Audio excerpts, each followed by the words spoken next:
আসসালামু আলাইকুম। Hello guys, কেমন আছেন সবাই? চলে আসলাম নতুন রেসিপি নিয়ে।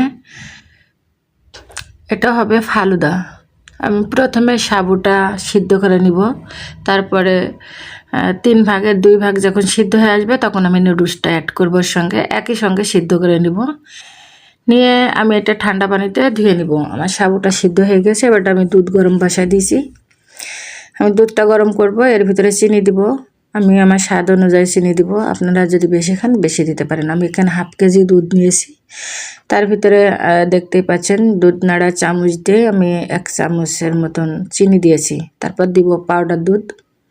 পাউডার দুধটা আমি 3-4 চামচ দিব, আপনারা আপনাদের স্বাদ অনুযায়ী দিতে পারেন।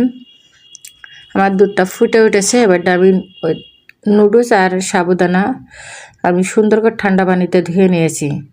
আপনারাও ওইভাবে ধুয়ে নেবেন। নিয়ে হয়ে গেল আমার ফালুদা তৈরি। এবার আমি বাটিতে তুলে নিব। ফল কেটে রাখিছি, ফলগুলো দিয়ে ডেকোরেশন করে নিব।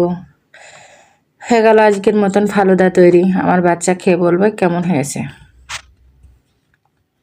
খেতে কিন্তু কসম। আমার ভিডিওটা যদি ভালো লাগে অবশ্যই লাইক কমেন্ট শেয়ার দিয়ে পাশে থাকবেন। অসাধারণ স্বাদ হয়েছে খেতে।